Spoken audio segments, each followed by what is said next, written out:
for questions for Coach Harris. Hey Coach, Ira Schofel with warchant.com. Nice to meet you. Nice to meet you.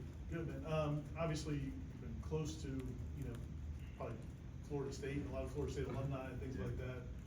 What's it like to be here, and what attracted you to the job? It's very exciting to be here. Number one, I think, it's Florida State, one of the top programs in the country, year after year, and just growing up in this state, what I've seen this program do, over the years, it's definitely a program that's always on your radar. If you get an opportunity to work there one day, you'd be really excited about it. So that's what attracted me to it. And then obviously Coach Norvell, the job he's done, Coach Miles on my relationship with him. So there's a lot of familiar faces for me here too that really makes this an exciting opportunity.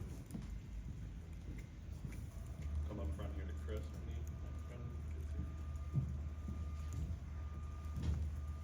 Hey, Coach Harris. Chris May with Knowles What's going on, 27. Chris? Not much. What do you look for in a wide receiver? Like, what's your type of receiver, the different roles that they can play in offense? Well, I think number one, I don't think there's a particular type that we look for. They come in all different sizes, and guys that can run, guys that can't run but can get themselves open. But you got to be able to, catch the football at an elite level. I think that's what it starts with. But you want guys that have the right mentality and how to play the position in all phases. Guys that are going to play without the ball just as hard as they're going to play when they're getting the ball. I think that's super important when you look at any position, but receiver position is one of those that, it kind of gets lost when you talk about that sometimes, because the perimeter blocking, it makes the offense go.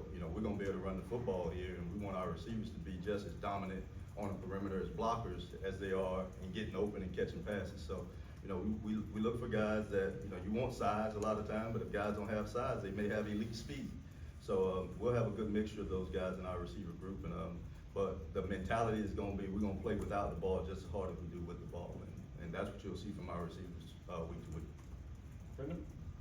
Hi Tim, Brendan Seminoles with Knowles 24/7. Hello, Brendan. Nice to meet you. Nice. With the wide receiver group that you currently have, I'm not sure how much time you've had to do like evaluations. It's been a pretty quick process. Can you kind of walk through like what you've been able to do in your time here? You've been able to evaluate? Has it been more transfer portal stuff? Well, yeah, starting off my first day here, you want to make sure that you reach out and make contact with all the guys that you have on your current roster. So that was the most important thing to me, just to introduce myself to them, let them know, what I'm about as a coach, let them know, places I've been, what I've done, because they need to hear that. They want to, they didn't, when they signed on here, I wasn't the receiver coach. So I wanted to make sure that they get to know me, know the things that I'm looking for, the standard that we're going to have for our receiver room, and make them comfortable with what the future looks like in our position room. So that was goal number one when I got here. And then, getting to, who we've been recruiting, obviously the guys that we just signed, doing the same thing with them. And some of them I had previous relationships with, which is always good. And then the transfer portal right now is pretty heavy, so making sure that I get caught up with that too. But all in all, it's still all about the players on our team. The guys on our team, making sure that I'm staying in constant contact with them, communicating with them, knowing what they're doing while they're home right now, and excited to get them back, to get in front of them as well. Liam? Hey, Coach Harris, nice to meet you. Liam Rooney from the Tallahassee Democrat.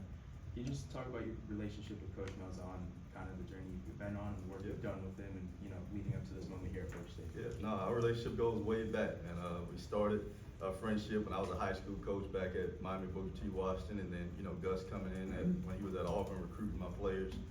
He actually interviewed me for a job back then too, and I didn't get it, by the way. I didn't get that job, but he came back a couple years later and was able to bring me to UCF with him, and we've had a lot of great times together. We won a lot together.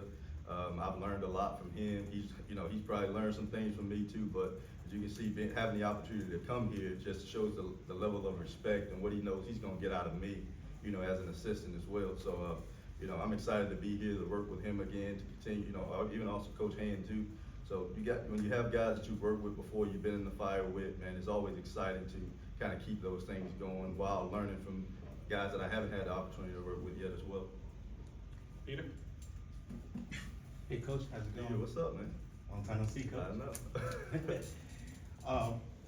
Coach, obviously from the other side, having Patrick Surtain coaching the DBs and you on the wide receiver one, was there any encounters prior to that? And if so, what is something you're looking forward to working, going against DBs and during practices? Well, no, as far as encounters, other than, me knowing Pat from back home and recruiting his school too, you know, we've already had a really good relationship. You know, I'm excited about our matchups in practice. I know, you know, how he's gonna coach those guys over there. I know what I'm getting from that standpoint, from a competitive standpoint, and we're gonna match that. So it's gonna be a lot of fun with our receivers and DBs being able to go at it this year. Corey? With Javian Boggs, I don't know, I'm sure his measurables are very, very good, but it also seems like he's one of these guys, obviously, that just has a natural knack for getting open and catching the football. How much of that stuff is taught? How much of that stuff is God-given or just innate? And will he be an early enrollee? And do you see him particularly having a chance to play and play a lot this year? Yeah, well, when you go to start with your first question, a lot of it is God-given, but Jaden's been blessed to be in a really good high school program. His high school coach, Ryan Snyder, does a really good job with his program, and his game has developed every year. So, you know, when you match that God-given ability with him showing the level that he's taking his game to year after year, you know he's getting the right development, and that's what makes him, you know, an attractive prospect. Obviously, our relationship goes back, and I've been able to watch his development over the years pretty closely. But he's definitely a guy that's put himself, he will be an early enrollee, and you know, he's put himself in a position physically where his body's ready to come in here and compete to play. So I'm excited about watching him when he gets here. All right. You wanna introduce yourself? Sorry, I'm Corey Clark with Warcamp. Okay, thank you. Nice to meet you. The position group you're inheriting, I'm sure you're not focused too much on the past. But Florida State's offense in general struggled a little bit, obviously struggled in a lot of areas, but struggled with drop passes. And it seemed like the offense, Coach Norvell said a couple times that he felt like the offense lost confidence. And what are the keys to kind of building that back up? Not, you know, just players in general, but particularly that group. I think, you know, you're starting off as, you know, it's a fresh start for everyone. You know, I think for me coming in here, you know, I don't want to, you know, you look back and you get an evaluation, but I don't want to hold anything against any player of what they've done in the past, because, you know, I get an opportunity to work with them now, and, you know, I'm excited just about making sure that we focus on the things that are going to be important to our standard at this point. And, you know, us being able to catch the football, and I talked about it already, us being able to be good without the ball in our hand, those will be all the standards that are set for our room. And our guys, I think when we get in front of them and we make sure that we're consistent with that message every day, we're pointing it out when we don't play to those standards or practice to those standards, we'll get guys to fall in. So I feel just after talking to the guys that I have, you know, I've gotten the opportunity to talk to all of them, but after talking to them, they all are excited about, you know, what the future looks like. So I'm really excited with them to just get my hands on them and, you know, be able to push them to make them as good as they can be. Kurt? Hey, Coach, Kurt Weiler with the Osceola. How you doing, Kurt? Doing good. As a guy with a longtime high school coach in South Florida, Coach Sertan, Yep. former high school coach in South Florida, Coach Cooper, how important is, I mean, you lived it yourself, being a high school coach down there, having the ties down there when you're recruiting to a place like Florida State with so much talent in that area? Yeah, well, Florida State's an attractive destination. I don't care where you're from. You know, I think South Florida, wherever, North Florida, out of the state, Florida State speaks for itself. But just from when you're talking from a South Florida standpoint, it's always good when you have guys on the staff with those relationships down there, because you know you want to know the people that you need to talk to. You want to have the relationships with the right people that they're going to trust, being able to leave South Florida to come, you know, all the way to North Florida. They're passing some other, you know, schools in our state that are probably trying to get them too. So when we got relationships here, like myself, Pat, you know, and even some of our off the field coach, Evan, obviously, and then some of our off the field coaches, it's a really big advantage for us. So we're gonna make sure that we do all we can to be aggressive and use and play to those advantages. Aslan? Aslan Javandi, warchant.com as well, on the Coach, nice to meet you. Nice to meet you. What do you tell a player when he says, hey coach, like, seems like Coach Gus likes to run the football a lot as a wide receiver. What do you tell those guys about their opportunities in this offense? Well, what I say first of all, we're gonna look at history. We got a lot of receivers that have been in this offense that have put up a lot of big numbers.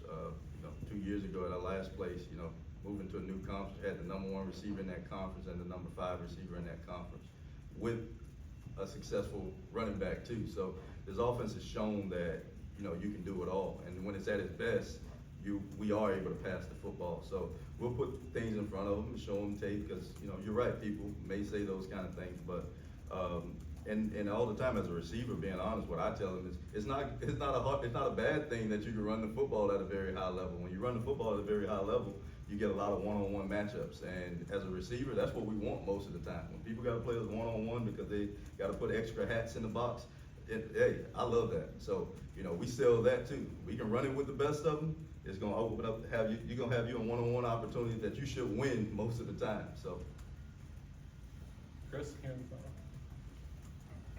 I know it was a decade ago, but being a high school head coach, how beneficial was it in this process for you becoming a higher level coach and understanding it from both sides, both angles? Yeah, it's very beneficial.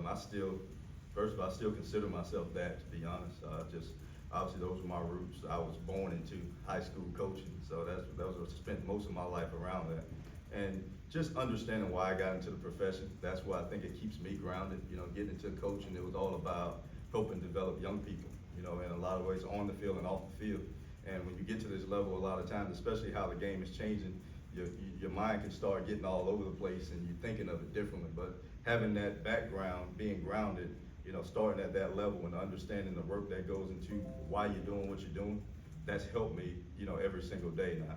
So, you know, I'm never gonna let where the game is going to change why I got into the profession, and starting where I started helps me do that every single day. Go to Ira. I kinda wanna follow up on that. What are some of the foundational things you learned from your dad, and how did they help guide you in your career? Being consistent with what you want out of your players, not, you know, changing from day to day, you know, making sure that my players see the same person every day. You know, there's a lot of ups and downs in our profession, there's a lot of ups and downs in our game, but making sure that I put my best foot forward every day when I walk in the building, being positive and showing my players that at the end of the day, whether I'm coaching, I'm giving them tough love, or, you know, some guys may not need that, but they know that where I'm coming from a place of caring about them reaching their goals. So that's really where it all starts for me, and that's what drives me every single day. I want to make sure I make an impact on every player that I touch. We'll go to Matt for the last one. Matt Lacerda, warchant.com, and all So, three. Being passing game coordinator, how big was it to get Thomas Castellanos in here early, and now you can just start running them? Super important, man. Quarterback position, obviously most important position on the field. You know, you got a lot of other things that goes with that. Obviously, you want to have an offensive line to protect and, you know, block for your run game, and you want to have backs that keep, but it starts with the quarterback. There's a lot that's put on that guy's plate, and when you can get a guy that has the experience and has played at a high level like Thomas has, and then has been in our system, and, you know, he know us. I was with, at UCF when we recruited Thomas, was there his freshman year, so he's familiar with people that he's gonna be around right now, and that helps guys, you know, so he's been able to go off and learn and get an opportunity to play in some big games and win some big games, and now he's coming back to a place where it's really started his college foundation as far as the system, where he's coming back to that system that he's not gonna be in a foreign environment, what I say. So I'm very excited to have Thomas. I think our receivers and all of our other skilled players is gonna be excited as well. Okay, thanks, guys. Thank y'all. Thanks. Okay, appreciate it. Nice